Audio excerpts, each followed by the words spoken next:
और चलते हैं आपको लिए प्रधानमंत्री नरेंद्र मोदी के पॉडकास्ट में। ये पहला पॉडकास्ट उसके कारण मुझे तालाब जाने की इजाजत मिल जाती थी।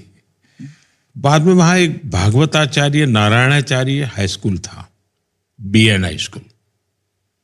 वो भी एक प्रकार से चैरिटेबल ही था। वो कोई ऐसा आजकल का जो एजुकेशन की स्थिति है वैसे नहीं थी। तो मेरा वहां स्कूली शिक्षा वहां पर हुई। उस समय ये 10+2 नहीं था, 11वीं कक्षा हुआ करती थी। मैंने कहीं पढ़ा था कि चाइनीज फिलोसोफर ह्यूएन त्संग वो मेरे गांव में रहे थे, तो उस पर एक फिल्म बनाने वाले थे। तो मैंने उस समय शायद उनकी यहाँ एम्बेसी को या किसी को चिट्ठी लिखी थी कि भाई आपने कहीं पढ़ा है कि आप ह्यूएन त्संग के लिए फिल्म बना रहे हैं, तो मेरे गांव में वो रहते थे, आप उसको भी जिक्र कहीं करना। ऐसा करके मैंने कुछ प्रयत्न किया था। वो बहुत साल को इस पॉडकास्ट में प्रधानमंत्री नरेंद्र मोदी का ये पहला पॉडकास्ट है। ने कहा कि मैं भारत आना चाहता हूं। मैंने कहा बिल्कुल स्वागत है आपका, आप जरूर आइए। तो कहा लेकिन मैं गुजरात जाना चाहता हूं। मैंने कहा तो और अच्छी बात है। तो उन्होंने कहा कि मैं तुम्हारे गांव वडनगर जाना चाहता हूं।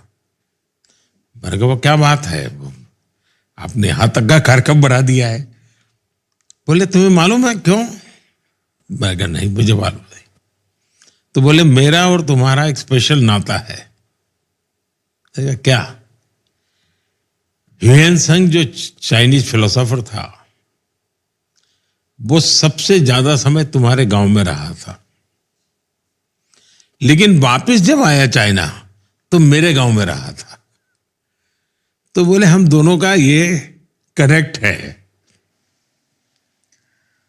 और अगर आप अपने बचपन के बारे में और चीजें याद करें, जब आप छोटे थे क्या आप अच्छे स्टूडेंट थे? आपके इंटरेस्ट क्या थे इस टाइम? मैं एक बहुत ही सामान्य विद्यार्थी रहा। मैं कोई किसी भी प्रकार से कोई मुझे नोटिस करे ऐसा नहीं था। लेकिन मेरे एक टीचर थे वेलजी भाई चौधरी करके, वो मेरे प्रति बहुत वो रखते थे। तो एक दिन वो मेरे पिताजी को मिलने गए थे। मेरे पिताजी को कह रहे थे इसके अंदर इतनी टैलेंट है लेकिन ये कोई ध्यान नहीं केंद्रित करता है, ऐसे ही है, जबाती बातें की चीजें करता रहता है। तो बोले हर चीज इतनी जल्दी ग्रास्प करता है लेकिन फिर अपनी दुनिया में खो जाता है। तो वेलजी भाई की मुझसे बहुत अपेक्षा थी, मेरे वेलजी भाई चौधरी की। तो मेरे टीचरों का मुझ पर प्यार बहुत रहता था। लेकिन मुझे ज्यादा पढ़ना है, अगर उसमें कंपटीशन का एलिमेंट है तो मैं शायद उससे दूर भागता था। मुझे कोई उसमें रुचि नहीं थी। ऐसे ही परीक्षा पास कर लो भाई, निकाल दो, ऐसा ही रहता था। लेकिन और एक्टिविटी में बहुत करता था। कुछ भी नई चीज है तो उसको तुरंत पकड़ लेना, ये मेरा नेचर था।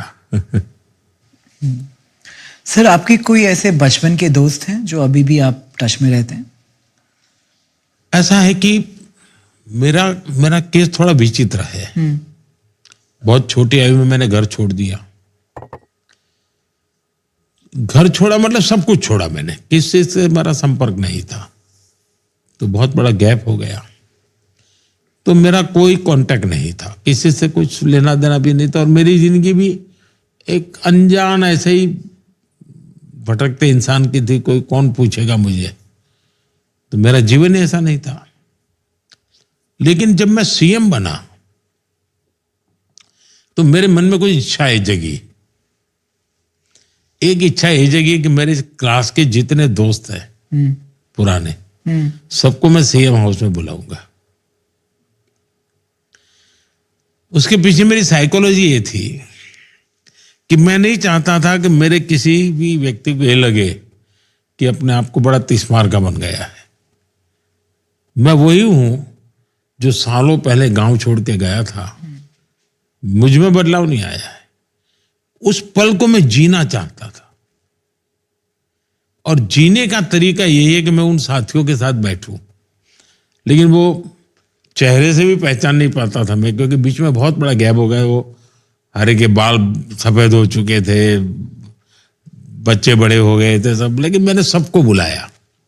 शायद 30-35 लोग इकट्ठे हुए थे हम, और रात को बड़ा खाना वाना खाया, गपशप मारे, पुरानी बचपन की आदत ताजा की।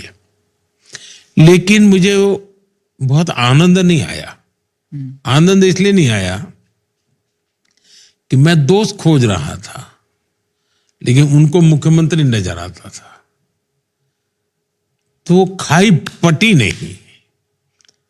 और मेरे जीवन में शायद तू कहने वाला कोई बचा ही नहीं, ऐसी स्थिति हो गई है। सब अभी भी संपर्क में है, लेकिन बड़े सम्मान से मेरे प्रति वो लोग देखते रहते हैं। तो एक टीचर थे मेरे, रास विहारी मणियार, उनका भी स्वर्गवास हुआ कुछ समय पहले, और वो करीब 93-94 थे। वो मुझे चिट्ठी हमेशा लिखते थे, उसमें वो तू लिखते थे। बाकी तो एक इच्छा, मैं सीएम बना तो एक थी कि मैं अपने स्कूल के दोस्तों को बुलाया। दूसरी मेरी इच्छा थी, जो शायद हिंदुस्तान के लोगों के लिए अजीब होगा, मेरा मन करता था मैं मेरे सभी टीचर्स को सार्वजनिक रूप से सम्मान करूंगा। तो मुझे बचपन से जिन्होंने पढ़ाया है और स्कूली शिक्षा तक जो भी मेरे टीचर रहे, मैंने सबको ढूंढा, और सीएम बनने के बाद उनका बहुत बड़ा सार्वजनिक सम्मान किया मैंने। और हमारे गवर्नर साहब थे शर्मा जी, वे भी उस कार्यक्रम में आए, और गुजरात के सभी लब्ध प्रतिष्ठित लोग उस कार्यक्रम में थे। और मैं, एक मैसेज मेरे मन में था कि मैं जो कुछ भी हूं, इनका भी कुछ न कोई योगदान है मुझे बनाने में। कोई मेरा बाल मंदिर के टीचर रहे होंगे, कोई सबसे बड़ी आयु के टीचर 93 ईयर के थे। करीब 30-32 टीचर्स को बुलाया था, और उनका सबका मैंने सार्वजनिक रूप से सम्मान किया। और मेरे जीवन की वो बड़ी अच्छी पल थी कि मेरे मन में लगता नहीं है। फिर मैंने एक दिन मेरे जीवन में किया, मेरा जो बृहद परिवार था, मेरे भाई, उनके संतान, बहन, उनके संतान, जो भी परिवार के लोग, क्योंकि उनको भी मैं पहचानता नहीं था, क्योंकि मैं छोड़ चुका था।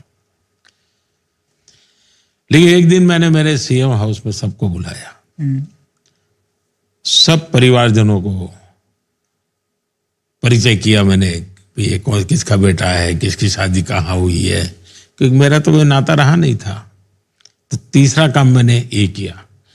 चौथा, मैंने जब संघ के जीवन में मैं था, तो शुरू में जिन परिवारों में मुझे खाना मिलता था, खाना खाने जाता था, कई परिवार थे जो इन्होंने मुझे खिलाया पिलाया। कोई जीवन भर मेरा अपना तो कोई खाने की व्यवस्था नहीं थी, ऐसे ही मैं खाता था। तो उन सबको मैंने बुलाया था। तो जिसको कहेंगे मैंने अपनी इच्छा से कोई चीजें की, इतने पिछले 25 साल हो गए मुझे, तो ये 4 चीजें की मेरे स्कूल के दोस्तों को बुलाया, जिनके घर मैंने खाना खाया था वो उनको बुलाया, मेरे अपने फैमिली के लोगों को बुलाया, और मेरे टीचर्स को बुलाया। अगर आपको, शायद आपको याद नहीं होगा, आप थोड़े साल पहले बैंगलोर आए थे स्टार्ट, और